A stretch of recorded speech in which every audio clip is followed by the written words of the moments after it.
Assalamu alaikum wa rahmatullahi wa barakatuhu. This is Yasmin Isa, the founder of MB Muslima magazine, Wellness with Yasmin, and the Ramadan online Mind, Body, Soul retreat. And I'm here today, inshallah, to answer some questions that came in from one of my students of this year's Ramadan retreat, inshallah. So let's get right into it. And I'm going to use these videos to answer questions for students when they come in between our live Q&As, and also to benefit other people who will benefit from this information, and to invite you, if you like what you hear, to possibly join us in the Ramadan retreat so you can get a lot more resources and also get your personal questions answered similar to this student. Now, every time I answer a question, if you see right here on my screen, I will give an analysis of your question, a Quran ayah or hadith, or inspirational quote, depending on the question, and 1 to 3 practical tips. So I know the questions that are coming in from this specific student today, he really wants practical tips. And I mean, who doesn't? And those are the only types of tips we share here at Wellness with Yasmin. So inshallah, God willing, it will be good. And I will also, for those who are already students in our retreat, I will let you know where exactly in our course you could get even more knowledge on the specific topics. So bismillah, let's get right into it. Rabbi shrah li sadri wa yassir li amri wa hlul 'uqdatan min lisani yafqahu qawli. Ya Allah, I ask you to bless this gathering. Ya Allah, forgive us for our mistakes and protect us from shaitan. Ameen, ameen, ya Rabbil Alameen. So this is the first of 3 questions that I'll be answering today. Do carbs make you lazy? Let's read exactly what Brother Ilyas wrote here. Assalamu alaikum wa rahmatullahi wa barakatuhu, sister. Does eating too much carbohydrates make a person dull or lazy? I notice that whenever I eat a stomach full of rice, I become dull and lazy. Does carbohydrates give or take away energy? Could you please explain more on carbs? This is an excellent question. And here's the thing. Carbohydrates, and I'm going to come on over to the actual Ramadan retreat, and I'm going to go into our meal guidelines, inshallah, to the bottom of it. So, for those in the course, you'll be able to see the whole entire document, and you will also be able to obviously download it and utilize all the different things as well. But you'll see here in our document, I mention how you need to be eating proteins, healthy fats, and carbs. And I mention here, if you could see right here, carbs are important. They provide energy, but they're not as vital. Now, this doesn't mean they're important, so we do need them, right? But they are not as vital as proteins and healthy fats. And let me explain why.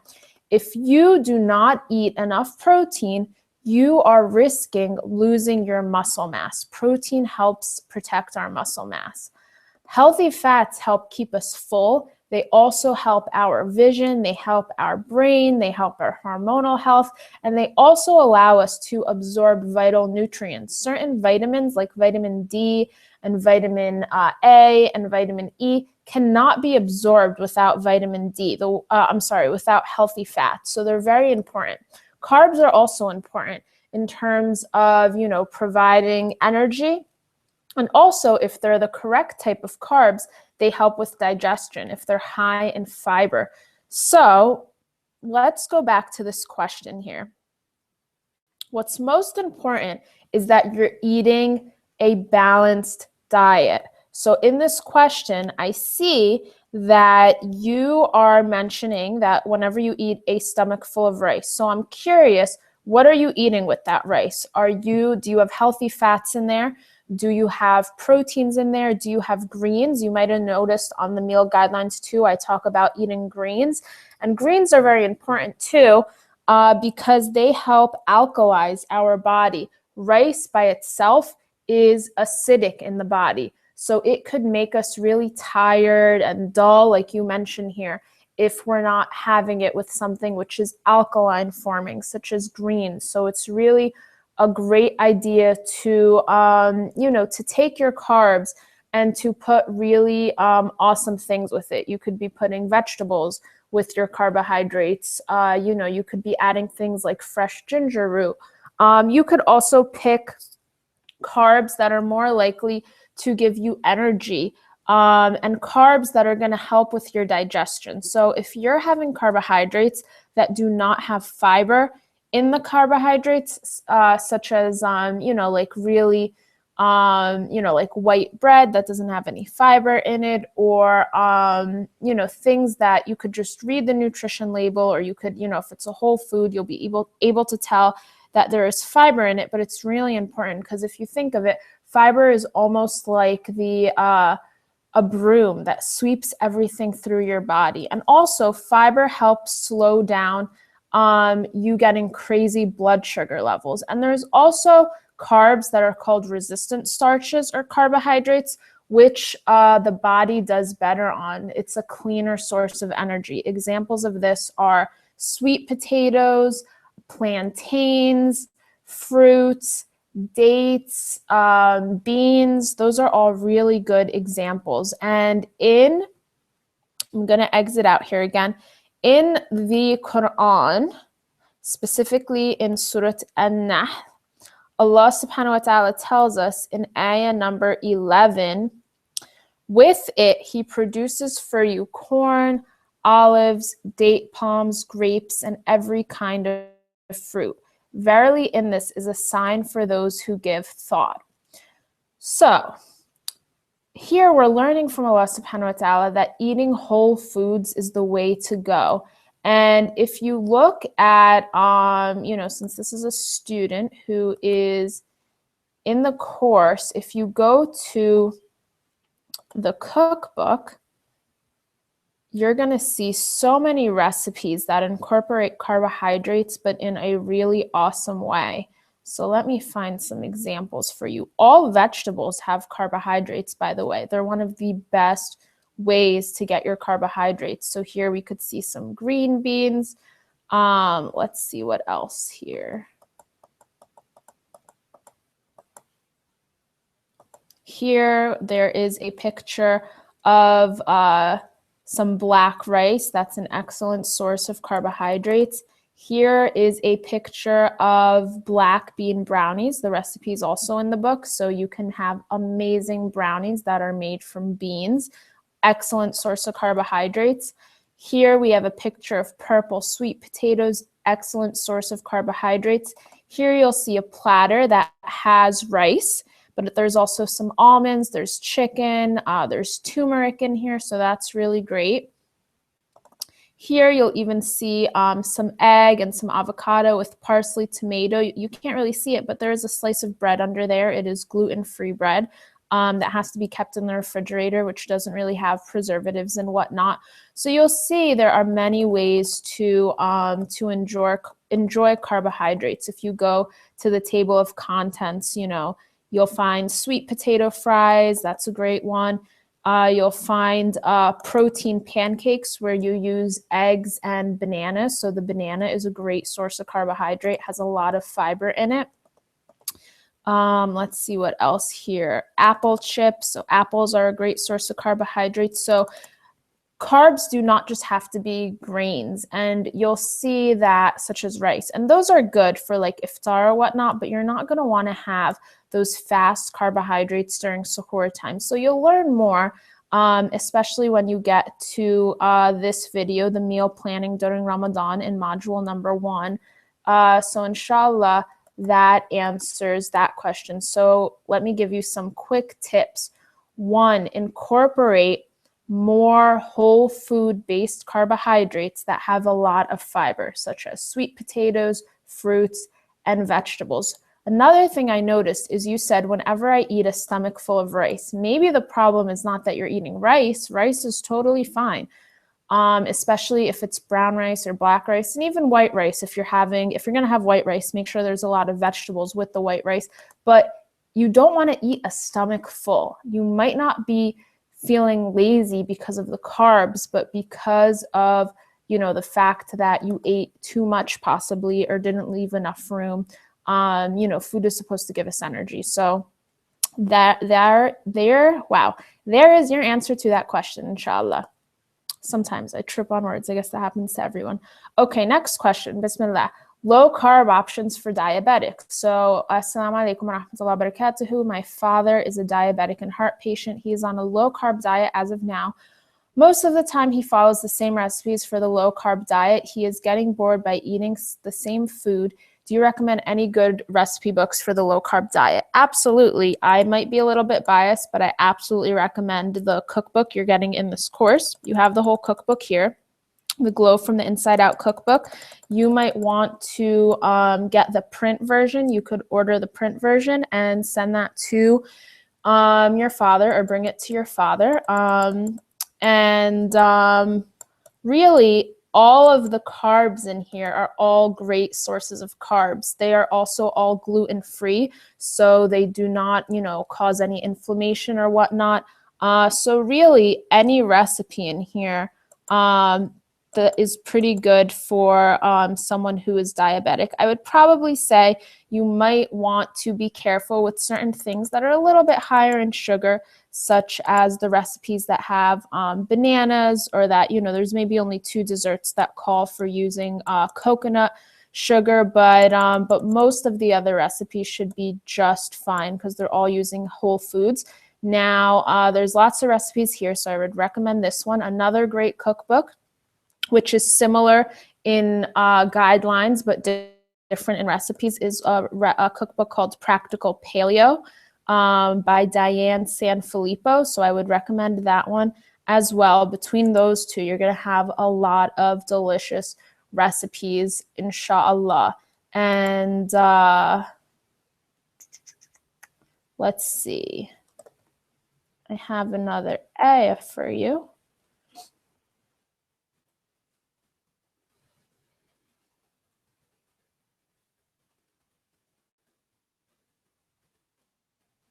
Yeah, so in Surah Yasin, ayah number 33, Allah subhanahu wa ta'ala says, "We have brought it to life and brought forth from it grain, and from it they eat." So just another reminder that Allah subhanahu wa ta'ala has given us so many good foods to eat. And, the biggest thing is just eating whole foods that come from the earth. And one thing I will say, just to be totally clear, is this other cookbook. It's awesome. You'll find a lot of great things, just like you'll find in my cookbook. But, there might be some things in here that call for, possibly meats or bacons that we don't eat. So that's just a concept there. You won't find that in mine, but you could always adjust that with the other cookbook. It doesn't necessarily mean you have to avoid it, but you might have to just customize it a little bit there. And let's see here. So inshallah, that answers there. So my tips for this are to, really look for using resistant carbs and carbs that come from the earth, inshallah. And the last question from Brother Ilyas for this question session today is, Assalamu alaikum, sister. Alhamdulillah, today I started my first day of jogging exercise for 30 minutes. Even though I was feeling hungry, I started doing exercise. After 30 minutes of jogging, I was completely exhausted and feeling hungry. I ate 2 navel oranges, which gave my body sugar, and now my body is feeling good. I left exercise 2 years ago, and today is my first day. Jazakallah khair to you for lighting the exercise back in my life. What I notice is whenever I exercise, my body stays active the whole day. Inshallah, I will continue to do my exercise during Ramadan. I think this exercise will help me a lot in Hajj as well. When I was doing exercise, most of the time I was breathing from my mouth rather than nose. Is that fine? Awesome question, and Jazakallah khair, Brother Ilyas, and it's great to see that you are exercising again. I want to share this quote with you. Warning, exercise has been known to cause health and happiness. So you said here that whenever you do exercise, your body stays active the whole day. So sometimes when we don't exercise for a long time, we forget how awesome exercise makes us feel. But you already started, and now that you know how amazing it feels, inshallah, you will continue.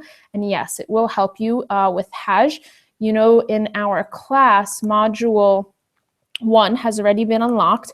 Should we exercise in Ramadan and fitness during Ramadan? So once you watch those videos, if you haven't already, You will learn a lot of great tips, and then starting with the next module, you will get specific workouts to do during Ramadan from myself and also my husband, inshallah. So that will be a great resource for you. Now, in terms of being hungry, I'm glad that you ate navel oranges, because that's a great source of carbohydrates. And it's not just giving you sugar, natural sugar, but it's giving you a lot of fiber, right? The fiber is really important. But I would say what you're missing there is you're having carbs, but you're not having proteins or healthy fats. Now, you might just want something quick. You might not want to have to cook something. So I would probably recommend, with the oranges, maybe have some avocado. That's a good option as well. Maybe if you boil some eggs, only once a week, boil a bunch of eggs and maybe have an egg or two with that as well. You're going to feel full longer. The navel oranges are not going to fill you up too long. And since you are jogging, you need protein to protect your muscles. So I would add, an egg or two, or even three, should be fine for you, just depending on your appetite. And, also have maybe some avocado. You will feel really great, and that's a great way to start your day. And in Ramadan, you could do that for suhoor. You'll see all the guidelines that I have shared. So there's your practical tip there. Very easy, grab and go. And let's see here. Oh, you said you were breathing from your mouth and your nose. Well, that kind of shows us when we're exercising, it's good. And there's some breathing exercises you'll get later on in later modules in this course. But when you're exercising, you're going to find that it's good to do breathing exercises. So you want to purposely breathe through your mouth or your nose, or a combination of both. But if you're breathing through your mouth because your nose is not allowing you to breathe deeply through your nose, because your heart rate increases when you're exercising. So what that tells me is you probably have some kind of congestion. Maybe you have sinuses. You could let me know. I'm not too sure here. But it really depends. For some people, this is a sign that, the breathing isn't working completely the way that it should be. It's not something to, get really scared about, but you should take some action, inshallah, to optimize your breathing, because you're going to find that the better you could breathe, the more energy you have. Maybe you suffer from allergies. I'm not sure. You can let me know that as well. But I would say you can experiment. Some people, you can also find out, or tell me if you have a lot of mucus or not. But for some people, not having dairy helps them, if it's sinuses or it's allergies. There's also something called a neti pot, NETI space POT, that you could use to clear out your sinuses. And if you use that, make sure that you are not laying down for 15 minutes after using the neti pot, making sure no water goes into your ears, because the neti pot basically flushes out your nose and whatnot. So you don't want to lay down or go backwards, because if you get the water in your ear, you can cause yourself an ear infection. So I would kind of monitor it. Maybe your body's also just getting used to exercise, and that's what's going on. But inshallah, those are the answers to all your questions. And yeah, I hope that was helpful, inshallah. And jazakallah khair for submitting them. And I really encourage, I've already received so many questions from this brother. I really encourage, for those of you who are already signed up for our class, you're already a Ramadan retreater this year, send me your questions. I will either answer them like this or during our live Q&A calls. And for those of you who are not part of the course, check it out. There is a link in the bio below if you want more information, if it looked good to you. And inshallah, may you all have a wonderful Ramadan this year, inshallah. Assalamu alaikum wa rahmatullahi wa barakatuhu.